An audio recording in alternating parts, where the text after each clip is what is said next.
बहुत समय पहले राजपुर राज्य समृद्धि और वैभव से भरपूर था। वहां के राजा विक्रांत सिंह अपने न्याय, वीरता और कुशल नेतृत्व के लिए दूर दूर तक प्रसिद्ध थे। उनकी तलवार के एक वार से शत्रु थर थर कांपते और उनकी बुद्धिमानी के कारण राज्य में हमेशा शांति बनी रहती थी। लेकिन विक्रांत की सबसे बड़ी ताकत थी उसका सबसे विश्वसनीय सेनापति वीरभान। वीरभान बचपन से ही राजा का सबसे अच्छा मित्र था। दोनों ने साथ साथ युद्ध की कला सीखी थी और कई युद्धों में एक दूसरे की जान बचाई थी। विक्रांत को वीरभान पर इतना भरोसा था कि उसने उसे राजपुर की सेना का प्रधान सेनापति बना दिया था। राजपुर की सीमाएं विशाल थीं और यहाँ की खदानों में सोना, चांदी और कीमती रत्न पाए जाते थे। ये राज्य अपनी समृद्धि के कारण हमेशा शत्रुओं की नजरों में रहता था। इनमें सबसे बड़ा शत्रु था विशालगढ़ का राजा रणधीर। रणधीर ने कई बार राजपुर पर आक्रमण करने की कोशिश की थी, लेकिन हर बार राजा विक्रांत और वीरभान की जोड़ी ने उसकी सेना को धूल चटा दी।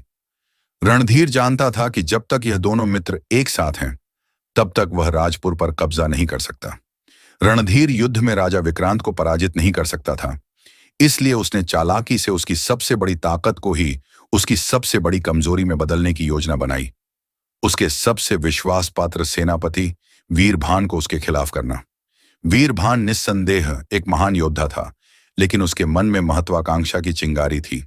रणधीर ने इसी चिंगारी को आग में बदलने का फैसला किया। रणधीर ने वीरभान तक अपने गुप्तचर भेजे और संदेश दिया, राजपुर के असली शासक तो तुम हो। राजा विक्रांत की जीत केवल तुम्हारी वीरता के कारण ही संभव होती है, लेकिन फिर भी सारा श्रेय सिर्फ राजा को मिलता है। क्या तुमने कभी सोचा है कि सिंहासन पर बैठने का असली हकदार कौन है? पहले तो वीरभान ने इस विचार को झटक दिया। उसे राजा से गहरा लगाव था, लेकिन धीरे धीरे रणधीर के दूतों ने उसे लालच, धन और सत्ता का ऐसा जाल दिखाया कि वह उसमें फंसता चला गया।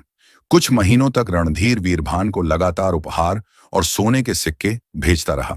उसकी महत्वाकांक्षा बढ़ती गई और अंततः वह लालच में अंधा होकर रणधीर के पक्ष में हो गया। एक रात वीरभान चुपचाप राजा विक्रांत के महल में पहुंचा। महाराज, हमारे सैनिक रणधीर की सेना का सामना करने के लिए तैयार नहीं हैं। यदि हमने जल्दबाजी में हमला किया तो हमें भारी नुकसान होगा। राजा विक्रांत को वीरभान पर पूरा भरोसा था। वह उसकी बात को टालना नहीं चाहता था। उसने वीरभान की सलाह मान ली और युद्ध को टाल दिया। लेकिन उसे यह नहीं पता था कि उसी रात वीरभान ने रणधीर को राज्य की सारी सुरक्षा योजनाएं और किले के कमजोर स्थानों की जानकारी दे दी। कुछ ही दिनों में विशालगढ़ की सेना ने अचानक आक्रमण कर दिया। राजा विक्रांत पूरी तरह तैयार नहीं था, क्योंकि वीरभान ने उसे झूठी जानकारी देकर बेखबर कर रखा था।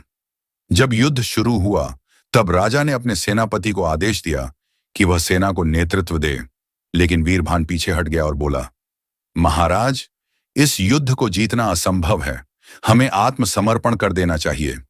राजा विक्रांत को अब समझ आ गया था कि उसके सबसे प्रिय मित्र ने उसे धोखा दिया है। रणधीर की सेना ने महल पर कब्जा कर लिया।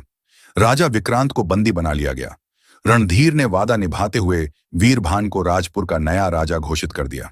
वीरभान सिंहासन पर बैठने के सपने देख रहा था, लेकिन जैसे ही उसने सिंहासन पर कदम रखा, रणधीर ठहाका मारकर हंसा। जो अपने मित्र का नहीं हुआ, वह मेरा क्या होगा? इसके बाद रणधीर ने अपने सैनिकों को आदेश दिया कि वीरभान को भी बंदी बना लिया जाए। वीरभान हक्का बक्का रह गया। उसने चिल्लाकर कहा, लेकिन तुमने वादा किया था।